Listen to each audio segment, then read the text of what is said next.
Hello and good morning, everyone. My name is Danielle Smith, and I work in the Office of Career Services here at Marion Technical College. And today I am going to be going over some resume writing tips and tricks um, to kind of help you get a good footing when you're starting to write your resume or if you're updating your resume. So, the first thing you want to do when you're thinking about what kind of resume you want is the format. Um, the most common format that you usually see is the chronological format, which is the first one here on the left. And that just kind of lays out your work experience from most recent at the top, and then the one before that, and the one before that. And then underneath your work experience, it outlines what you did at that job or skills that you picked up from that position. So that's kind of the most common. The second one, which I use a lot of as well for students, is a functional resume, which is a skills-based resume. And that is more focused on the skills you have rather than your work experience. So what you're going to do is you're still going to list your work experience probably somewhere towards the bottom, but you're going to list it, as you can see here, just as a line. So where you worked, what your position title was, and then from when to when did you work there. And that way, if you're changing careers or if you took a lot of time off for any reason, this is good because it just kind of it still outlines what you've done, had work experience wise, but it also you can highlight all of the skills you've learned in the classroom and all of this life skills that you've learned. You can just put those in like a big section like this one. And then the third type of resume is just a little bit of both. So you can do like skills section, and then you can do a little bit about what you've done in each kind of position that you've held. So it's just a kind of mix of the two. So there's a summary statement. You can use a summary statement if you need to fill um, area on your resume. Most resumes should just be one page, especially as you're going into your like new career from Marion Tech. Um, a summary statement can be used if you don't have a ton of work experience or you just need to fill space on your page. This could also be like an objective statement. I think we go over that as well. Um, so these are great also for career changers. It helps them get kind of a sense of who you are and your personality, which can also be done in the cover letter. So it's not totally necessary, but again, if you want to put something like that on, you can do that. Spelling and grammar is very important. So I'll probably go over this maybe several times.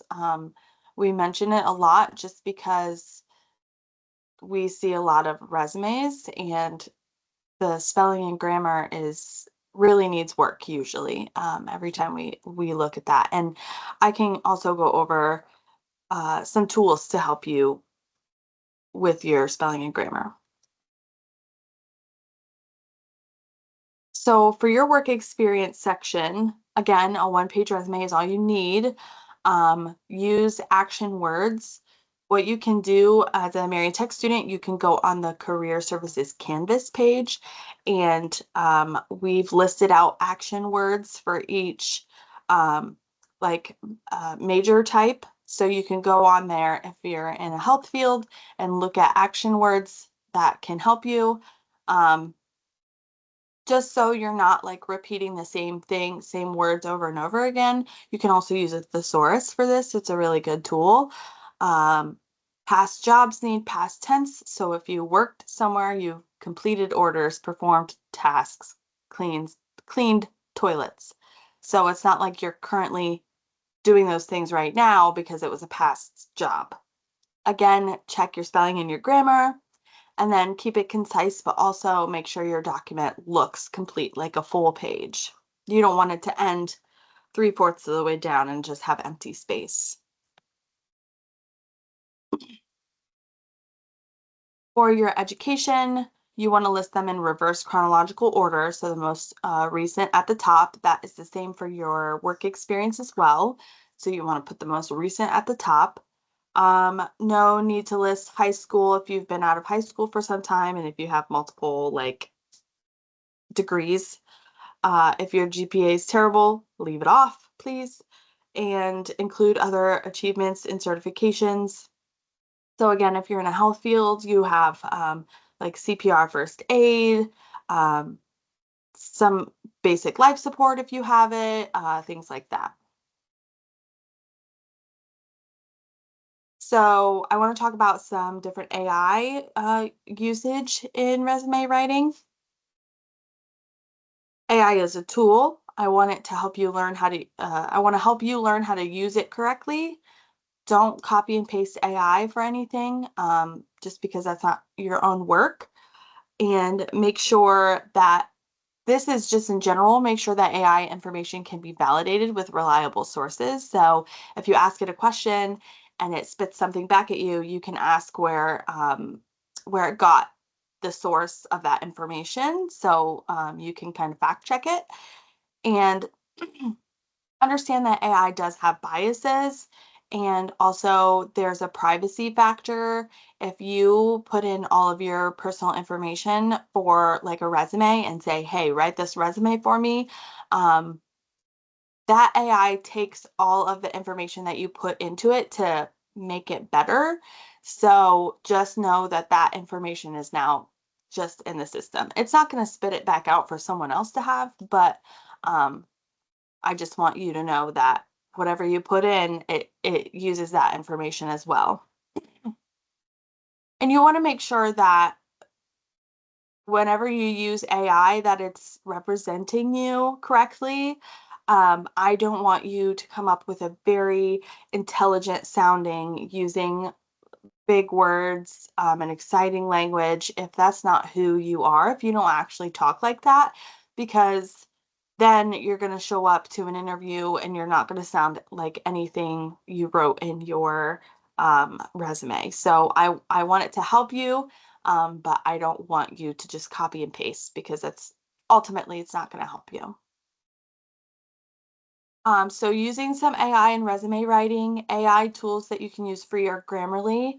I mentioned earlier several times about checking your spelling and your grammar, and that's really important. Grammarly is an AI tool, and it can help you spell check, grammar check. It can help you with like clarity if you wrote something that you did in a previous job that's really kind of unclear to the reader. They can help you with that. And then some other tools to use is ChatGPT, Pi, and Bing Copilot. Um, I've used a couple of these extensively for different things, such as mock interviewing, and that can help you as well. And I will cover that in a mock interviewing or interviewing section video. So how to utilize these tools, start with your own work. You want to make sure that what you put, you have to be very specific with what you want the AI to do, not just open-ended, because again, it will come up with things that you don't know how to do, or it's going to misrepresent you in some way, and you don't really want that.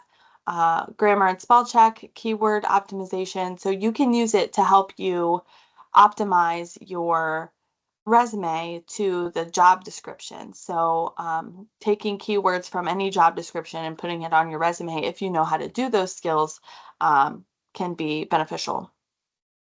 And then visual and formatting enhancements as well. Key points to remember: make sure that the information on your resume is truthful and accurate. You do not want to lie because they will find out eventually. Um, you can use AI tools to enhance the language and presentation. Be ready to discuss every aspect of your resume confidently in interviews. So if they ask you about anything that you put on your resume, make sure you can explain what that means or what you meant by that. I like to use an example. I was helping my husband write his resume, and he wanted to put something as a skill on his resume. I don't remember what the word it was, but I was like, what do you mean by that?" um, and he was able to explain to me what he meant by that skill and how he's used it in work. And I was like, okay, because I was kind of curious as to why you put that on there, and I don't usually see that a lot. So they might ask you about it in an interview. And what do you know? When he went to interview for the company he works at now, they asked him what he meant by that specific thing because they also hadn't seen it before on a resume. So just make sure you're ready to discuss anything you put on there. And again, use AI as a tool for improvement and not for creating false impressions. Again, we have skills lists and career services Canvas pages. Those are common words that are used by AI tools because not only can you use AI to help your resume, but also employers are using AI to sift through resumes and make sure you're qualified. So you can use the skills list in the career services Canvas page, and it can help you kind of use keywords that will help you stand out. Here's what I was talking about a little bit, the applicant tracking system. This is something that companies use to save time so they don't have to sift through resumes. It's something that happens kind of automatically on their end when you apply for a job. It's looking for keywords in your resume, and that's going to help you get to the top of the stack or stand out. Um, if you apply for a job and you don't have any of the skills or the keywords or the degree, experience, certifications that they're looking for, then it's going to most likely throw your resume out before a person even has the time to put eyes on your resume. So you want to make sure we're using keywords that they're looking for. This is a elevator pitch. So we like to tell students to have something like this ready just in case they're out and about and they meet someone. Um, so you want to start by introducing yourself, provide a summary of what you do, explain what you want or what you're looking for, and finish with a call to action. So it's not kind of open-ended. So this one says, "Hi, it's Sarah. It's so nice to meet you. I'm a PR manager specializing in overseeing successful initiative launches from beginning to end. I find the work your PR team does to be innovating and refreshing. I love the opportunity to put my expertise to work for your company. Would you mind if I set up a quick call next week for us to talk about any upcoming opportunities on your team?" And you can find a lot of examples of these anywhere on the internet to kind of help you. The idea of this is that if you get in an elevator with somebody and you only have 60 seconds to kind of introduce yourself and to pitch yourself to them, what would you say? So that is the end of my resume writing speech spiel, I guess. If you have any specific questions, want us to look over your resume, we are more than happy to do that. So you can contact us. Our emails are right here. Or you can stop in the Bryson Hall One Stop, or you can reach us both at the careers email. So thank you. Good luck.